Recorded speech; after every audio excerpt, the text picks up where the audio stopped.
Hello students, स्वागत है आपका अपने चैनल कॉमर्स गुरुजी पर। और आज की वीडियो में मैं आपको बताने वाला हूं कि कैसे आपको केस स्टडी को सॉल्व करना है बोर्ड एग्जामिनेशन में, किस ट्रिक को आपको फॉलो करना है, how to solve case study specially business study के एग्जाम में। क्योंकि बच्चों को आता सब कुछ है, बहुत सारे बच्चों को आता है, उन्होंने पढ़ा है, लेकिन वो दिक्कत क्या हो जाती है, उन पर केस स्टडी समझ में नहीं आती है या अभी तक आपने केस स्टडी नहीं पढ़ी है। तो आपको ये 3 पॉइंट्स का ध्यान रखना है और इन्हीं तीनों पॉइंटों से हम हर केस स्टडी को सॉल्व करेंगे। सबसे पहला, never start case study from beginning. इसका मतलब कोई भी केस स्टडी आपको शुरुआत से नहीं पढ़नी है। जैसे ये आपका सीबीएसई का सैंपल पेपर लिया है और इसमें मैं एमसीक्यू के बाद चलता हूँ, तो क्योंकि अच्छी केस स्टडी उसके बाद ही आपको समझ में आएगी, तो वहां से मैं आपको समझाता हूँ। अभी ये हमारा 20 तक तो इसमें एमसीक्यू है। चलिए यहाँ पर आ गए। किसी भी केस स्टडी को आपको शुरुआत से नहीं पढ़ना है। जैसे मैं अगर 22 की बात करता हूँ, यहाँ पर 22 में मुझे यहां से पढ़ना है। क्या कह रहा है? Briefly explain any 3 justification the management can provide to convince the staff for inviting application of external candidate for the vacant position। अब ये लाइन पढ़कर मेरे को अंदाजा हो गया कि बिजनेस में चैप्टर फर्स्ट से लेकर चैप्टर 12 है, 12 चैप्टर है। और इतना पढ़ने पर ही मेरे को ये आइडिया लग गया कि ये किस चैप्टर की बात करी जा रही है। इसमें हमसे पूछ रहा है कि कौन कौन से तरीके हैं जिससे हम एक्सटर्नल कैंडिडेट को जॉब के लिए अप्लाई करवा सकते हैं। तो जितने भी बच्चे हैं उनको पता होगा कि ये जो बात कही जा रही है वो स्टाफिंग चैप्टर में से कही जा रही है ना? स्टाफिंग चैप्टर में से कही जा रही है। यस सर, स्टाफिंग चैप्टर में से कही जा रही है। तो ये तो हमें पहला पॉइंट ध्यान रखना है। आपको पहला पॉइंट क्या ध्यान रखना है सर? कि हमें कभी भी केस स्टडी को शुरुआत से नहीं पढ़ना है, आपको केस स्टडी हमेशा पढ़नी है एंड से। दूसरा स्टेप क्या होगा सर? सेकंड स्टेप आपको क्या ध्यान रखना है?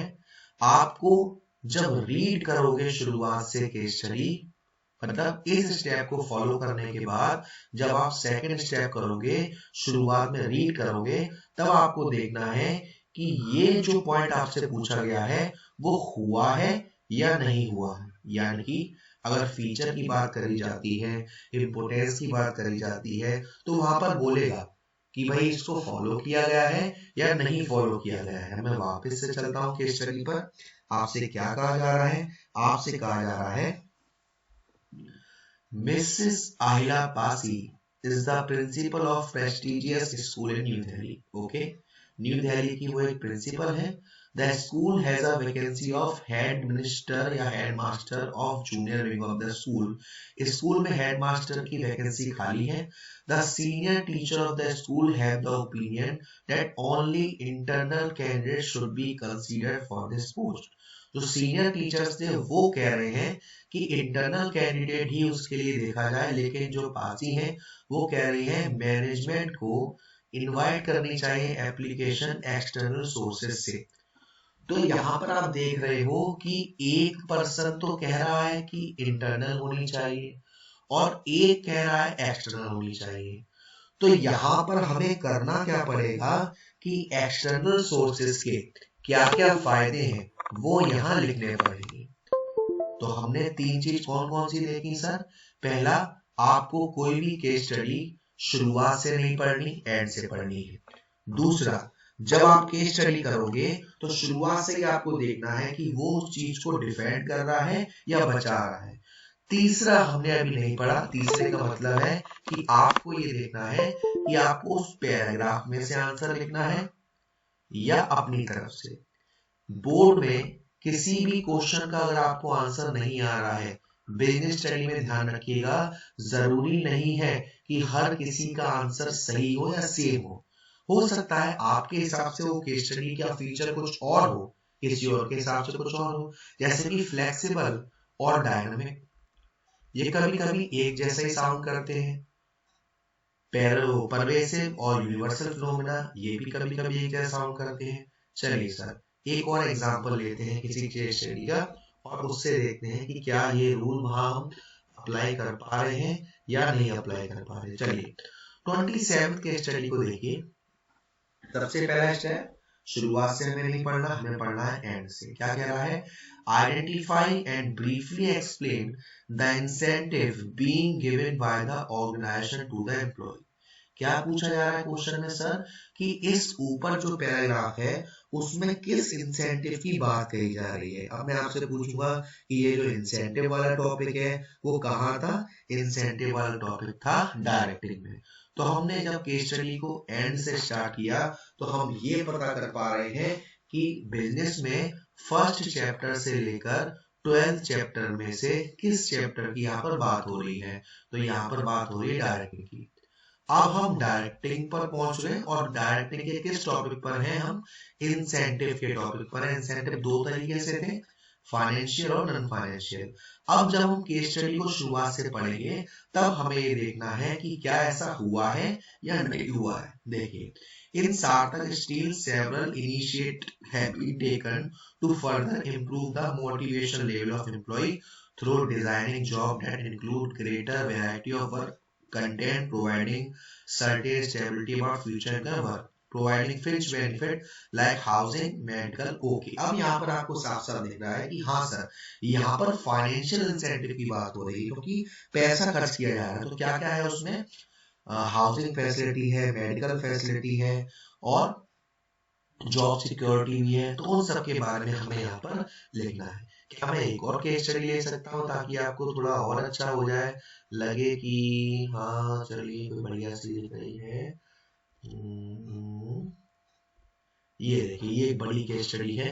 यहाँ क्वेश्चन नंबर 33 हमने डायरेक्ट आए नीचे।